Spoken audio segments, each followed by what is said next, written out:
السلام علیکم ورحمۃ اللہ وبرکاتہ۔ بسم اللہ الرحمن الرحیم۔ میرا تعلق سعودی عرب سے ہے، مگر میں اپنے شہر کا نام یا اپنا نام نہیں بتاؤں گی، مجھے آپ اپنی بہن سمجھ لیں۔ میری ایک سہیلی نے مجھے اپنے گھر آنے کی دعوت دی۔ میری وہ سہیلی ان لوگوں میں سے ہے جو انٹرنیٹ کا بکثرت استعمال کرتے ہیں۔ اس نے میرے دل میں اس دنیا کو دیکھنے، اسے جاننے اور استعمال کرنے میں رغبت و شوق کو خوب بھڑکا دیا۔ اس نے مجھے تقریباً 2 ماہ ہی میں یہ سب کچھ سکھلا دیا کہ انٹرنیٹ کو کیسے استعمال کرنا ہے۔ اب میرے شوق کا یہ عالم ہو گیا کہ میں بکثرت استعمال اس کے گھر جانے لگی تھی۔ میں نے اس سے چیٹنگ کرنا سیکھ لیا۔ میں نے یہ بھی سیکھ گئی تھی کہ کمپیوٹر کو کیسے کھولنا اور انٹرنیٹ میں کیسے داخل ہونا ہے۔ ان 2 ماہ کے دوران میری اپنے شوہر سے ہر وقت جنگ چھڑی رہتی تھی۔ وہ گھر میں انٹرنیٹ لگوائے لیکن وہ اس چیز کے خلاف تھا۔ یہاں تک میں نے اسے یہ کہہ کر قائل کر لیا کہ تمہارے کام پر چلے جانے کے بعد میں بہت زیادہ تنہائی محسوس کرتی ہوں اور سخت اکتاہٹ کا مبتلا رہتی ہوں، خصوصاً جب ہم گھر والوں سے بھی دور ہیں۔ میں نے دلیل یہ دی کہ میری تمام سہیلیوں کے پاس انٹرنیٹ کنیکشن ہے، وہ اسے استعمال کرتی ہیں، میں کیوں نہ استعمال کروں اور ان سے گپ شپ نہ کروں جبکہ وہ ٹیلی فون سے بہت زیادہ سستا ہے۔ آخر کار میرا شوہر قائل و رضامند ہو گیا، مگر کاش کہ نہ ہوا ہوتا۔ میں نے روزانہ اپنی سہیلیوں سے چیٹنگ کرنا شروع کر دیا۔ اس کے بعد میرے شوہر کو میری طرف سے کوئی شکوہ شکایت اور پریشانی نہ رہی۔ وہ جیسے ہی گھر سے نکلتا میں دیوانہ وار شدید شوق و شغف کے ساتھ انٹرنیٹ کی طرف لپکتی۔ میں کئی گھنٹے تک طویل اوقات کے لیے بیٹھی رہتی۔ اب تو میں یہ تمنا کرنے لگی تھی میرا شوہر زیادہ سے زیادہ باہر رہا کرے۔ میں اپنے شوہر سے پیار کرتی ہوں اور اس نے بھی میرے کسی معاملے میں کبھی کمی و بیشی و کوتاہی نہیں برتی۔ یہ بھی ٹھیک ہے کہ اس کی مالی حالت میری بہنوں اور سہیلی کے مقابلے میں پتلی تھی، مگر وہ سعادت و خوشی کے لیے بھرپور محنت دوڑ دھوپ کرتا رہتا ہے۔ مرور ایام اور وقت گزرنے کے ساتھ ساتھ میں محسوس کرنے لگی کہ انٹرنیٹ میرے لیے زیادہ سے زیادہ دل بہلانے کا ذریعہ بنتا جا رہا ہے۔ میری حالت یہ ہو گئی تھی، اب میں اپنے والدین کو ملنے کے لیے جانے میں بھی کوئی دلچسپی نہ لے رہی تھی، جبکہ اس سے قبل ہم ہر 15 دن کے بعد ملنے کے لیے جایا کرتے تھے۔ جب کبھی اچانک میرا شوہر گھر میں داخل ہو جاتا تو میں گھبرا اٹھتی اور انٹرنیٹ موجود ہر چیز کو کچھ اس افراتفری میں بند کر دیتی کہ اسے میرے فعل پر تعجب ہوا کرتا تھا، لیکن اس پر مجھے کسی قسم کا کوئی شک نہیں تھا، بلکہ وہ تو یہ چاہتا تھا کہ وہ دیکھے کہ انٹرنیٹ پر کیا کرتی ہوں اور کس طرح اس سے دل بہلاتی ہوں۔ ہو سکتا ہے یہ محض ایک چھوٹی سی بات ہو، یا شاید یہی غیرت ہے کہ ایک دن جب اس کو لائیو چیٹ کرتے ہوئے کسی کی آواز سن لی تھی، جسے میں نے تمام تر احتیاطی کوششوں اور ہوشیاریوں کے باوجود اس سے چھپا نہ سکتی تھی۔ اس دن کے بعد وہ کبھی کبھار مجھ پر خفگی کا اظہار کرتا رہتا تھا اور کہا کرتا تھا کہ انٹرنیٹ حصول معاملات کا وسیع میدان ہے، لیکن یہ وقت ضائع کرنے کا باعث بھی ہے۔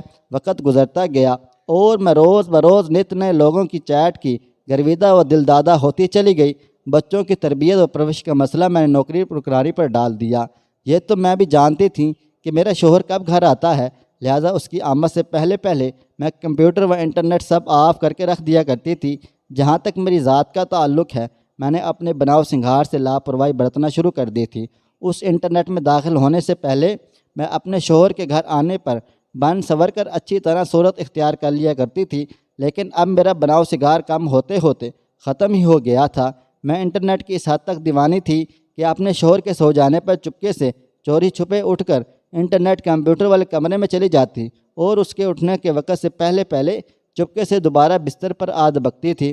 کچھ عرصے کے بعد اسے شاید احساس ہو گیا کہ میں انٹرنیٹ پر بلا وجہ وقت ضائع کرتی رہتی ہوں، لیکن وہ مجھ پر ترس کھاتا رہتا کہ بیچاری اکیلی ہے، والدین اور بہن بھائیوں سے بھی دور ہے، اور میں اس کے مشفقانہ جذبات سے خوب ناجائز فائدہ اٹھایا اور وہ اس بات پر ناراض ہوتا میں بچوں کے بارے میں لاپرواہی برت رہی ہوں، اور اس بات کو لے کر اس نے مجھے کئی دفعہ ڈانٹ ڈپٹ بھی کی، جس پر میں نے جھوٹ موٹ رونے لگتی اور اسے کہتی کہ آپ کو معلوم ہے آپ کے بعد گھر میں کیا ہوتا ہے، میں ان کا بہت زیادہ خیال رکھتی ہوں، ان کی تربیت و پرورش پر بڑا وقت صرف کرتی ہوں، مگر یہ ہیں کہ سارا دن شراکتیں کر کے مجھے تھکا دیتے ہیں۔ مختصر یہ کہ میں ہر چیز سے لاپرواہی، یہاں تک کہ شوہر سے بھی۔ میری پہلی حالت یہ نہ ہوتی تھی کہ اس گھر کے ہونے کی صورت میں 10 مرتبہ اسے فون کیا کرتی تھی اور صرف اس کی آواز سننا چاہتی تھی۔ اب جب سے انٹرنیٹ نے گھر میں قدم ڈال دیا اور میری زندگی میں داخل ہو گیا تھا۔ اب وہ میری آواز بھی نہ سن پاتا تھا، سوائے اس کے گھر میں کسی خاص چیز کی ضرورت پیش آ جائے تو اس کو کبھی کبھار فون کرنے کی نوبت آ گئی تھی۔ اب میرے شوہر کو انٹرنیٹ پر بہت زیادہ غصہ آنے لگا تھا۔ 6 ماہ اسی حالت میں ہی گزر گئے۔ میں نے کئی مستعار ناموں کے ساتھ لوگوں سے تعلقات پیدا کر لیے اور یہ بھی نہیں جانتی تھی نام مردوں کے ہیں یا عورتوں کے۔ چیٹنگ کے تھرو وہ مجھ سے باتیں کرتا، میں اس سے گفتگو کرنا شروع کر دیا کرتی تھی، حالانکہ میں جانتی تھی یہ بات کرنے والا مرد ہے۔ ہاں، ایک شخص ایسا تھا جس کی طرف میں بہت زیادہ مائل ہو گئی تھی۔ مجھے اس سے بات کرنا اچھا لگتا تھا، اس کو ظریفانہ گفتگو کے لطائف و نکتے پسند آتے، اس کی باتیں بڑی دلچسپ اور جی کو لبھانے والی ہوتی۔ دن گزرتے گئے اور ہم دونوں کے باہمی تعلقات گہرے سے گہرے ترین ہوتے چلے گئے۔ ان تعلقات کے قائم ہونے میں 3 مہینے لگے۔ وہ مجھے اپنی طرف میٹھی میٹھی باتوں سے اپنی طرف کھینچتا چلا گیا۔ اس کی گفتگو کے ہر لفظ سے پیار محبت کے پیمانے چھلکتے تھے۔ اسے شوق دیدار اور آتشاں پیدا ہوتا گیا۔ ہو سکتا ہے کہ اس کے الفاظ تو اس حد تک خوبصورت نہ ہوں، تاہم شیطان انہیں میرے سامنے خوب مزین کر کے پیش کرتا رہا۔ آج تک ہماری ساری کی ساری گفتگو چیٹنگ کے ذریعے صرف تحریری ہوتی تھی۔ ایک دن اس نے میری آواز سننے کا مطالبہ کر دیا، جسے میں نے رد کر دیا۔ اس نے بڑا ہی اصرار کیا، حتیٰ کہ پھر اس نے دھمکی دینا شروع کر دی، اگر میں نے آواز نہ سنائی وہ تحریری گفتگو بھی بند کر دے گا، نہ چیٹ کرے گا اور نہ ہی میل کرے گا۔ میں نے اس کے مطالبے کو ٹالنے اور اپنی رائے پر ڈٹے رہنے کی بہت زیادہ کوشش کی، مگر میں اس پر قائم نہ رہ سکی، پتہ نہیں کیوں، یہاں تک کہ میں نے حامی بھر لی اور ہم اس پر متفق ہو گئے کہ صرف ایک ہی مرتبہ آواز میں گفتگو ہوگی۔ اب کہ ہم نے آواز والی گفتگو کا ذریعہ اختیار کر لیا، اگرچہ مطلوبہ سسٹم اتنا معیاری نہیں تھا، تاہم اس کی آواز بہت ہی پیاری اور اس کی گفتگو انتہائی شیریں اور دل کو موہ لینے والی تھی۔ اس نے بتایا کہ تمہاری آواز صاف نہیں آ رہی، لہٰذا تم اپنا موبائل نمبر دے دو۔ میں نے اس سے انکار کر دیا۔ مجھے تعجب ہوا اس کی اس جرت پر کہ جب کہ میں اس سے دیر تک اس سے گفتگو کرنے کی ہمت بھی نہ پا سکی تھی۔ اللہ کی قسم، میں جانتی تھی شیطان مردود میرے سر پر سوار تھا۔ وہ مجھے اس کی آواز سنوا کر میرے دین، اخلاق اور عفت و عظمت کے بکھیرنا چاہتا ہے، انہیں بھی چھیننا چاہتا تھا۔ یہاں تک کہ وہ دن بھی آ گیا۔ اس نے فون پر بات کی اور اس دن میری زندگی میں انحراف و کجروی شروع ہو گئی تھی۔ میں آہستہ آہستہ اس راستے پر بہت آگے نکل گئی۔ میں اس سلسلے میں بات کو طول نہیں دیتی۔ جو یہ شخص میرا قصہ پڑھے گا وہ یہی سمجھے گا میرا شوہر میرے بارے میں لاپرواہ تھا، وہ گھر سے بکثرت غائب رہا کرتا تھا۔ نہیں، بلکہ اصل حقیقت اس کے برعکس ہے۔ جب وہ اپنے کام سے کام رکھتا اور وہاں سیدھا گھر آ جاتا، وہ میری خاطر اور اپنے بچوں کے خاطر اپنے دوستوں کے پاس بھی کم جایا کرتا تھا۔ مرور ایام کے ساتھ اور گردش شب روز کے بعد انٹرنیٹ میں روز افزوں مہارت حاصل کرتی گئی۔ اس سے میرا شغف بڑھتا گیا، حتیٰ کہ میں روزانہ 8 گھنٹے تک انٹرنیٹ پر رہتی تھی۔ اب مجھے شوہر کا زیادہ گھر میں رہنا بھی برا لگتا تھا، بلکہ میں اسے کئی دفعہ الٹی سیدھی بھی سنا دیتی تھی۔ میں نے اسے یہ سبق دینے اور اس سلسلے میں حوصلہ افزائی کرنے لگی کہ وہ پارٹ ٹائم بھی کوئی جاب کر لیا کرے تاکہ قرضوں سے ہماری جان چھوٹے اور مختلف قسطوں کی ادائیگی کے لامتناہی سلسلے سے خلاصی ملے۔ واقعی اس نے یہ میری بات بھی مان لی اور اپنے کسی دوست کے کسی چھوٹے سے کاروبار کا حصہ بن گیا تھا۔ اس کے بعد تو میں زیادہ تر وقت انٹرنیٹ پر ہی گزارا کرتی تھی۔ کبھی کبھی وہ ٹیلی فون اور نیٹ کے کنیکشن کے بلوں پر سٹپٹا جاتے تھے، جو بعض دفعہ ہزاروں ریال تک آ جاتے تھے، لیکن وہ مجھے اس سے روکنے میں کامیاب نہ ہو سکے۔ اس آشنا کے ساتھ میرے تعلقات روز بروز گہرے ہوتے چلے گئے۔ جب کئی مرتبہ اس نے میری آواز سن لی، بلکہ خوب دل بھر کر سن لی، تو اس نے اصرار و مطالبہ کرنا شروع کر دیا کہ وہ مجھے دیکھنا چاہتا ہے۔ مجھے اس کے اس مطالبے کوئی خاص پرواہ نہ تھی اور نہ ہی میں نے اس سے کوئی طلب منتقل کرنے کی سوچی تھی، بلکہ میں تو صرف اس کے مطالبے پر اپنی خفگی ظاہر کر دیا کرتی تھی، جبکہ در حقیقت میں بھی اس کے دیدار کرنے کی اس سے زیادہ تمنا رکھتی تھی، لیکن ڈرتی تھی کہ مجھے اجازت نہیں ملے گی۔ اس کا اصرار بڑھتا گیا، وہ مجھے دیکھنا چاہتا ہے، اس کے سوا کچھ نہیں۔ میں نے اس کا یہ مطالبہ ایک شرط پر قبول کر لیا، ہماری یہ پہلی اور آخری ملاقات ہوگی۔ ہم نے باہم یہ عہد و پیمان کر لیا اور پھر ایک مارکیٹ میں ملاقات کی۔ ہم دونوں کے مابین تیسرا شیطان لائن بھی تھا۔ حقیقت بات تو یہ ہے کہ وہ مجھے پہلی نظر میں بھاگ گیا، بلکہ شیطان نے اسے میری نگاہوں میں خوب مزین کر دیا تھا۔ میرا شوہر بدصورت تو نہیں تھا، لیکن شیطان حرام کو بنا سنوا کر پیش کرتا ہے۔ ہم دونوں باہم مل کر اپنی اپنی راہ چلے گئے، مگر اس ملاقات کے بعد ہمارا تعلق روز بروز قوی سے قوی تر ہوتا گیا، اور وہ نہیں جانتا تھا میں شادی شدہ ہوں، بال بچوں والی ہوں۔ اس کے بعد بھی اس نے مجھے کئی مرتبہ دیکھا اور ملاقات کی۔ آہستہ آہستہ اسے میرے بارے میں تمام باتیں معلوم ہو گئیں۔ اس نے مجھے اس مقام پر لا کھڑا کیا، میں اپنے شوہر سے نفرت کرنے لگی۔ بالآخر اس نے میرے سامنے یہ مشورہ رکھ دیا کہ میں اپنے شوہر سے طلاق لے لوں اور وہ مجھ سے شادی کر لے گا۔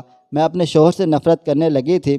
میں نے اب روز بروز نت نئے مسائل کھڑے کرنا شروع کر دیے تاکہ کسی طرح وہ مجھے طلاق دے دے۔ ایک دن میرے شوہر نے بتایا وہ کاروبار سلسلے میں 5 دن کے لیے باہر جا رہا ہے۔ اس نے مجھے مشورہ دیا کہ بچوں کے ساتھ اپنے میکے والوں سے مل آؤ۔ میں نے بھی سوچا کہ اپنے آشنا سے کھل کر ملنے کا یہ مناسب وقت ہے۔ میں نے اپنے میکے جانے سے انکار کر دیا تھا۔ 4 دن میرا شوہر راضی ہو گیا۔ جمعہ کا دن تھا، وہ 5 دن کے لیے سفر پر روانہ ہو گیا۔ اس کی روانگی کے ایک دن چھوڑ کر اتوار کو ہم نے ملاقات طے کی۔ میں نے اس شیطان صفت شخص سے ایک مارکیٹ میں ملاقات کرنے کا وعدہ کیا تھا۔ میں اس کے ساتھ گاڑی میں سوار ہو گئی۔ وہ مجھے مختلف سڑکوں پر لیے گھماتا پھرتا رہا۔ یہ میری زندگی کا پہلا موقع تھا۔ میں کسی اجنبی کے ساتھ باہر گئی تھی، اس لیے کچھ کل کو اضطراب اور پریشانی میں مبتلا تھی۔ میں نے اس سے کہا کہ میں گھر میں زیادہ دیر باہر نہیں رہ سکتی۔ مجھے ڈر ہے کہ میرا شوہر کہیں فون نہ کر دے یا کوئی واقعہ رونما نہ ہو جائے۔ اس نے یہ سن کر کہا وہ تمہیں طلاق دے دے گا، اس طرح تمہاری جان بھی چھوٹ جائے گی۔ مجھے اس کی یہ بات اور آواز کی ٹون بالکل بھی پسند نہ آئی اور میں مزید زیادہ پریشان ہو گئی تھی۔ میں نے اس سے کہا وہ زیادہ دور ہرگز نہ جائے، میں گھر سے زیادہ لیٹ نہیں ہونا چاہتی۔ اس نے مجھے باتوں میں الجھا کر شروع کر دیا اور ایسی جگہ پر تھی جسے میں نہ جانتی تھی۔ وہ جگہ اندھیری تھی، کوئی باغیچہ یا فارم ہاؤس لگتا تھا۔ یہ کون سی جگہ ہے؟ تم مجھے کہاں لے کر جا رہے ہو؟ میں نے اس سے پوچھا۔ چند ہی لمحات گزرے تھے، گاڑی کھڑی ہو گئی اور کوئی دوسرا ہی شخص میری سائڈ کا دروازہ کھول کر مجھے زبردستی گاڑی سے باہر کھینچ رہا تھا۔ تیسرا شخص بھی فارم کے اندر موجود تھا۔ میں نے ایک چوتھے آدمی کو بھی بیٹھے دیکھا۔ اس جگہ عجیب قسم کی بوئیں اٹھ رہی تھیں، ہر چیز مجھ پر بجلی بن کر گر رہی تھی۔ میں چلائی، روئی، منتیں سماعتیں کر کے اسے رحم کرنے اور ترس کھانے کی اپیل کی۔ میں نے اپنے منہ پر زناٹے دار محسوس کیا اور کوئی آواز مجھ پر چلا رہی تھی۔ اس آواز اور تمانچے نے نہ صرف مجھے ہلا کر رکھ دیا بلکہ میں خوف و ہراس کے نتیجے میں اپنے حواس کھو بیٹھی تھی۔ اب میرے ساتھ جو ہوا سو ہوا۔ کچھ دیر بعد جب مجھے ہوش آیا تو میں سخت مرغوب تھی، میرے سارے جسم پر ریشہ طاری تھا۔ میں لمحے بھر کے لیے بھی رونے سے نہیں رک رہی تھی۔ انہوں نے میری آنکھوں پر پٹی باندھی اور گاڑی میں ڈالا اور میرے گھر کے قریب ایک جگہ مجھے پھینک کر چلے گئے تھے۔ میں بھاگم بھاگ گھر میں داخل ہو گئی۔ اب میرا ایک کام تھا، رونا، بس روتے ہی رہنا، حتیٰ کہ میری آنکھوں سے آنسو خشک ہو گئے۔ میں ہر وقت اپنے کمرے میں ہی پڑی رہتی۔ مجھے اپنے آپ سے نفرت ہو گئی تھی۔ میں نے خودکشی کی کوشش کی۔ گھر میں ہوتے ہوئے بھی اپنے بچوں کے بارے میں کچھ نہیں جانتی تھی اور نہ ہی مجھے ان کی موجودگی کا کوئی احساس ہوتا تھا۔ میرا شوہر سفر سے واپس لوٹا۔ میری حالت اتنی بری ہو چکی تھی کہ وہ مجھے زبردستی ہاسپٹل لے گیا۔ ڈاکٹر نے مجھے آرام و سکون بخش دوائیں دیں۔ میں نے شوہر سے التجا کی کہ وہ جلد از جلد میرے میکے لے جائیں۔ میں بہت زیادہ روتی تھی اور میرے گھر والے کچھ نہیں کر سکتے تھے۔ ان کا خیال تھا کہ میرے شوہر سے کسی وجہ سے ناچاکی ہو گئی ہے۔ میرے والد نے میرے شوہر سے افہام و تفہیم کی کوشش کی لیکن وہ کسی نتیجے پر نہ پہنچے تھے، کیونکہ میرے شوہر کو دراصل کسی بات کا علم نہیں تھا اور نہ ہی کیس وہ دوسروں پر گزرنے والے سانحہ کی خبر تھی۔ ان گھٹیا لوگوں نے مجھے کس بڑی ذلت میں مبتلا کر دیا تھا۔ اب میں یہ کلمات انتہائی نکاہت کے عالم میں فراموش مرض پر پڑی ہوئی لکھ رہی ہوں، جو ہو سکتا ہے میرے لیے بستر مرگ بن جائے۔ شاید میری یہ داستان عبرت انٹرنیٹ پر دوستیاں کرنے والی اور چیٹنگ کی شوقین لڑکیوں کی اصلاح کا سبب بن جائے اور میری گناہوں کا کفارہ بن جائے اور آخرت میں میری نجات ہو جائے۔ دوستو، ویڈیو پسند آئی ہے اس ویڈیو کو لائک کریں، شیئر کریں۔ اگر آپ نے ابھی تک میرا چینل سبسکرائب نہیں کیا تو ابھی سبسکرائب کر لیں، ساتھ میں بیل آئیکن کو بھی ضرور پریس کر لیجئے گا تاکہ نئی اپلوڈ ہونے والی ہماری ویڈیوز کا نوٹیفیکیشن آپ کو بر وقت ملتا رہے۔ مجھے اگلی ویڈیو تک اجازت دیں۔ اللہ حافظ۔